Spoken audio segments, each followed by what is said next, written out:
গত 11/1/2026-এ ভিকটিম যিনি ওনারা ভিকটিম দুইজন ওনারা চিটাং থেকে রওনা করে এসে গ্রিন লাইন বাসে রাজারবাগে নামার পরে ওনাদের যাওয়ার কথা ছিল বনশ্রীর দিকে। একটা সিএনজিতে ওঠেন।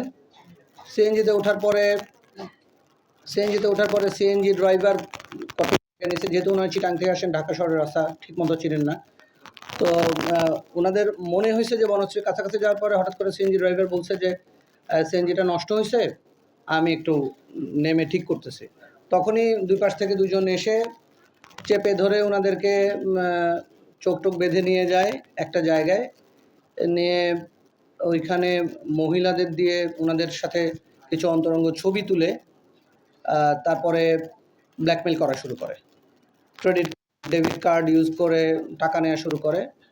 বিভিন্নভাবে বুথ থেকে টাকা তুলছে, বিকাশে টাকা দিয়েছে। টোটাল 5,31,000 টাকা নিয়েছে। এবং ইন্টারেস্টিং হলো তারা দুজনই সাংবাদিক। যে দুজন ভিকটিম তারা দুজনই চিটাংয়ের সাংবাদিক। তো ওনাদেরকে যখন ছেড়ে দেয়, এই পুরা সারা রাতই ছিলেন ওনারা। তো যখন ছেড়ে দেয় ওনাদের চোখ মানে একটা জায়গায় ছেড়ে দেওয়ার পরে ওনাদের চোখে আসে যে ড্যামরা লেখা। মানে ওনাদের মনে হয় যে এটা ড্যামরা এলাকা হতে পারে। তো ওনারা আমাদের আসেন, আমরা ওইখান থেকে খোঁজা শুরু করি। ওরা মানে আসার ওনাদেরকে রিক্সায় তুলে দিয়ে বলছে যে মাতুয়াইল চলে যাও। তো ওনাদের ওইটুকু মাথায় আসে এবং লেখা ছিল ড্যামরা। তো ওনারা যখন আমাদের কাছে আসেন তখন আমরা প্রথমে পিও খোঁজার চেষ্টা করি যে ওনার ঠিক কোন জায়গাটায় ছিলেন। আর আমাদের একটু কনফিউশন ছিল, এখানে ড্যামরা এবং যাত্রাবাড়ি দুইটা থানারই বর্ডারিং, যে কারণে আসলে মামলা নেওয়ার ক্ষেত্রে পিও তো একটা ইম্পর্টেন্ট জিনিস। তো আমরা শেষে আইডেন্টিফাই করতে পারি যেটা যাত্রাবাড়ি এলাকায়।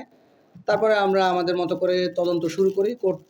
করতে করতে একটা সময় পর্যন্ত একদম পুরা গ্যাং ধরে ফেলতে আমরা সক্ষম হয়েছি। টোটাল এ পর্যন্ত অ্যারেস্ট হয়েছে 12 জন আসামি, মহিলা আছে 2 জন। এখন যখন এই ঘটনা শুনছেন তখন এর মধ্যে থেকে ড্যামরা থানার আরেক ভিকটিম এসে বললেন যে ঠিক এই টিম আমার সাথেও একই ঘটনা ঘটাইছে। পরে আমরা ওনার কাছ থেকেও এরকম একটা মামলা নিয়েছি। এখন আমরা এরকম আরও অনেক কয়েকজন লোক ভিকটিম পাইছি যারা বলছেন যে না, এরকম ঘটনা আমাদের সাথেও ঘটছে। তো আমরা মোটামুটি পুরো ঘটনায় উদ্ঘাটন করতে পারছি এবং তাদেরকে অ্যারেস্ট করছি।